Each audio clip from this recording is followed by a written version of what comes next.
Hey there bosses, and welcome back to my channel.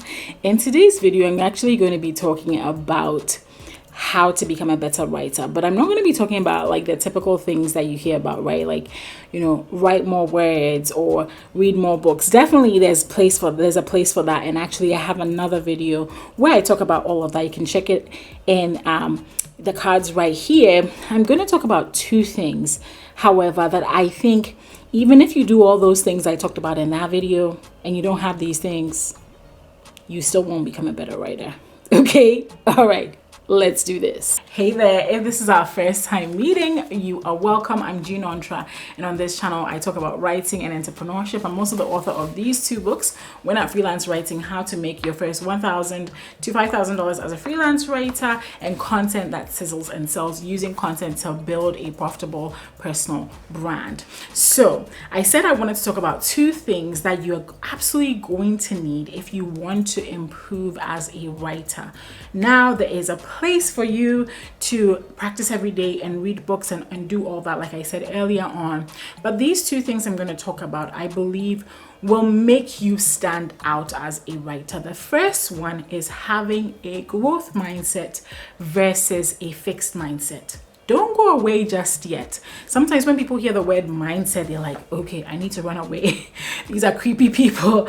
But really, all that a growth mindset is actually stems from some research that was done in the 80s by Carol Dweck. And in that research, she found that people that had a growth mindset, which meant people that realized that they could improve upon their skills by learning or practicing or just opening themselves up to more learning opportunities, were more likely to succeed versus the people that thought, okay, people are born with as much talent as they have. You can't improve on whatever skill that you have, and if you can't do something, then that's it. The people that are good at what they do, it's because they're naturally good.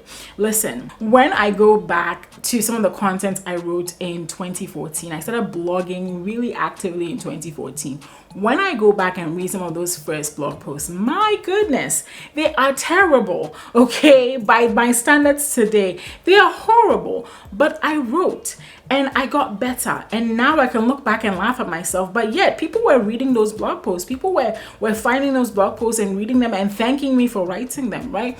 So, but I needed to start somewhere. And on top of starting somewhere, I continuously improved upon my craft by opening myself up to learning opportunities, by opening myself up to critiques when it was necessary, to people saying, hey, maybe this could be better, by learning from other people, by reading other work, right? So by having a growth mindset and a mindset that says, I can always get better, and that somebody that writes, that tells a better story, because one of the things I'm trying to do more recently is write more fiction.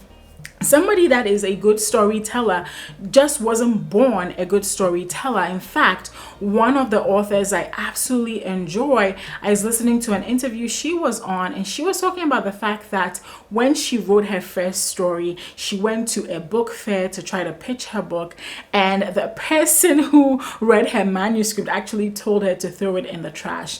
Today, she is a #1 best-selling New York Times and USA Today best-selling author, as well as the fact that her books have been turned into movies. Okay, and so it is possible for you to get better. It's possible. Maybe not all of us will have our books turned into movies or become #1 New York Times bestsellers, but we can definitely improve and have our work make an impact in the world. The second thing is having grit. Okay, so grit is an idea that Angela Duckworth, who is a researcher at the University of Pennsylvania, also did. It's almost an extension, I feel, of Carol Dweck's work.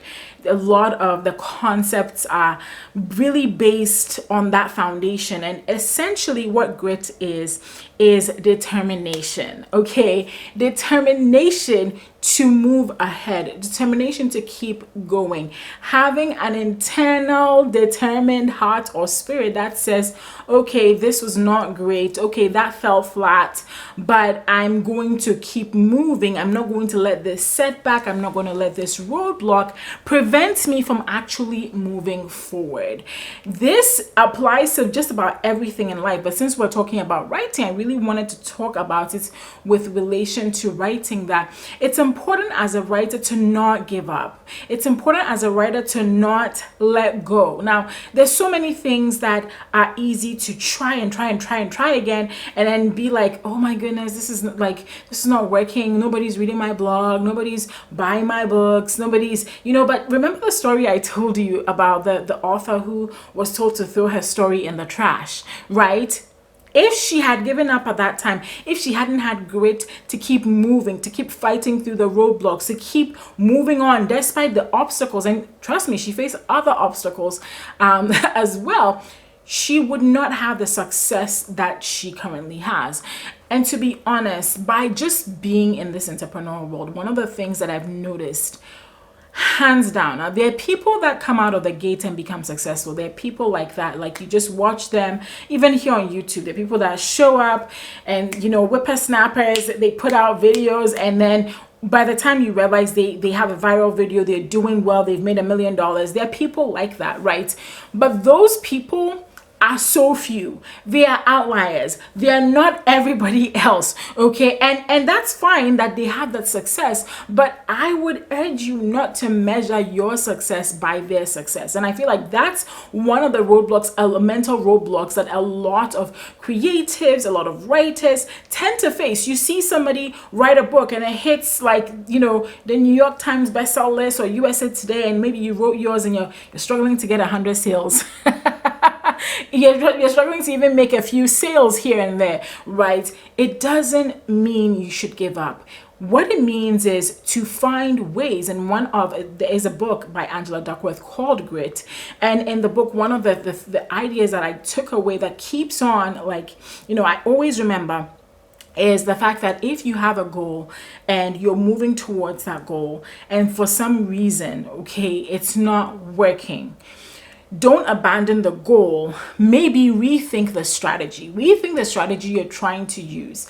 Maybe the strategy is the problem, not the goal. Never abandon the goal.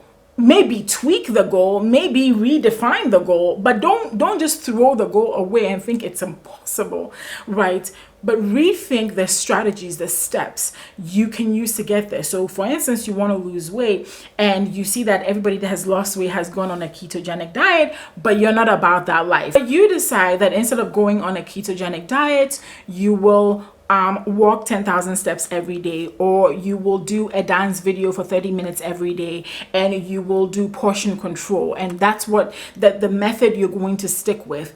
Then for sure, keto is not for everybody. So move on over to another strategy to try to lose weight. And so that's what I want to share with you in this video, is really having a growth mindset as a writer, as well as having grit and determination to keep pushing on regardless of the obstacles that you face. So I hope you enjoyed this video. If you did, make sure to give it a thumbs up. If you're not already subscribed, what are you doing, my friend? What are you doing? You should subscribe. Catch you soon.